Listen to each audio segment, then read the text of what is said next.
and they include the types of things listed on this slide. Again, we're not to consider mitigating measures when we assess whether someone is disabled or not. Another change under the ADA is the expansion of the definition of major life activities. And so in essence, I was joking with a couple of people recently, these activities such as walking, bending, reading, communicating, those are now considered major life activities, and major bodily functions, your immune system, digestive, bowel, bladder, respiratory, endocrine, reproductive functions, all of these things are now part of the major life activities list. And again, the lists are non-exhaustive. So if you've got people perhaps who have issues with a thyroid and they have a difficult time bending because their back hurts a lot, you might actually be looking at a possible ADA accommodation situation. Now, on the positive side, and I like to back off and say something about the Americans with Disabilities Act. I think it's one of the best drafted and most well thought out pieces of legislation that I've seen in the discrimination arena in decades. And I think that the Amendments Act was quite thoughtfully done. The result and the expectation of the ADA Amendment Act is to include expanding the class of covered individuals by lowering the coverage threshold. And in essence, it shifts the focus away from the threshold coverage defenses that we always raise from the outset to examining whether an otherwise qualified person with a disability has indeed experienced discrimination. And the best part about the amendment, which some employers will disagree but others will agree, is that it does protect people who, because they have successfully managed their disabilities, were actually denied protection in the past.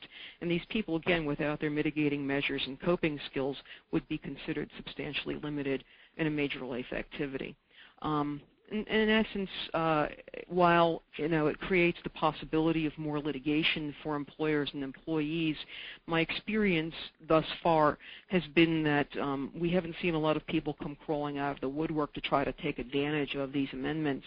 The amendments are going to heighten the type of folks that like to take advantage of things, but by the same token, they protect people who truly need its protection. And that's all I want to say about the ADA for now, because we've got to keep moving. The FMLA and military family leave situation, if you look at the fact that the 2008 National Defense Authorization Act amended the FMLA, if you've already experienced a lot of the training having to do with the military leave law, you'll see that the military family leave is much like the FMLA on steroids, but for the most part it's there to assist the families of folks who are serving, and in essence we're looking at the expansion of those types of rights and authorizations. I want to point out a couple of other things relevant to the FMLA. There's a bill called the Family Fairness Act of 2009. It's intended to eliminate the 1,250-hour threshold. That has not yet passed. I don't think it's going to pass, but it's out there. And then the second one to be very careful of is the Family Leave Insurance Act of 2009. It provides for paid time off. It's like a disability policy. Employees do contribute to it, but again, it's just another way of finding additional time off for people, and in this particular case, it's like providing them with a disability policy so that they can have the time off paid. There are a number of pieces of legislation like that in the works that I'll touch on as we hit them. Some other changes that just became effective include the Genetic Information Non-Discrimination Act of 2008, the GINA. Remember that the GINA amends the Employee Retirement Income Security Act, and it also protects individuals from discrimination based upon genetic information. And amending the ERISA, it prohibits group health plans and group health insurance issuers from using genetic information to calculate premiums, determine eligibility, or make other underwriting decisions. And in essence, it's interesting because it probably will have an impact mostly on employers and insurers who are attempting to engage in cost-cutting programs, and because of the privacy aspect of it, serious impact on health risk assessments or preventive programs to engage in cost-cutting, but also preventive programs to help people remain healthy. So we're seeing some conflict as a result of the GINA and its privacy aspects, and we're looking for ways to work around its impact on the health risk assessments, because ultimately the long-term impact is going to be more negative. We're also looking at the Mental Health Parity and Addiction Equity Act of 2008, which became effective on January 1st. And this particular law took effect for calendar plan years that began on and after January 1st of 2010. It requires group health plans of 51 employees or more that currently provide mental health or substance use disorder benefits to ensure that any financial requirement, like deductibles or co-payments, etc., or treatment limitations, such as limits on the number of visits or other similar limits, are no more restrictive than the predominant financial requirements or treatment limitations that are applied to substantially all medical and surgical benefits. In essence, it requires parity with the medical and surgical benefits, but it does not require that health plans provide mental health or substance use disorder benefits if they don't already provide those benefits. So if they provide them, they've got to make them equal. If they don't provide them, well, it doesn't matter.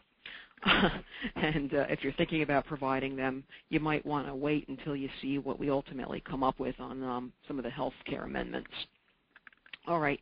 I mentioned the Lilly Ledbetter Fair Pay Act. Remember, this was President Obama's first law signed back on January 29th of 2009, and it expanded the charge filing periods for Title VII, the ADA, the Rehabilitation Act, and ADEA claims. In essence, it states that an individual subjected to compensation discrimination under Title VII, under the ADEA, the ADA, and the Rehabilitation Act may file a charge within 180 or 300 days for EEOC deferral states within those specific time limits for any of the following, and there's a list. It has to do with when a discriminatory compensation decision or other practice affecting compensation is adopted, when the person becomes subject to those decisions or practices that affect their compensation, or when their compensation is actually affected by the application of those decisions, including each time the person receives a paycheck based on the discriminatory decision or practice. This law provides for a tremendously broad statute of limitations for filing a pay inequity charge, and it really has three floors. When the decision is adopted, when the person often doesn't know about these decisions, when the person becomes subject to the decision, but maybe they don't know about the decision, so they don't know that they're subject to it, and when their compensation has been affected, and maybe they figure it out like Lilly Ledbetter did 20 years later. But in this case, the law is saying that each time a person receives a paycheck based on the wrong-headed decision, they have a renewed time limit for filing. It's a difficult thing.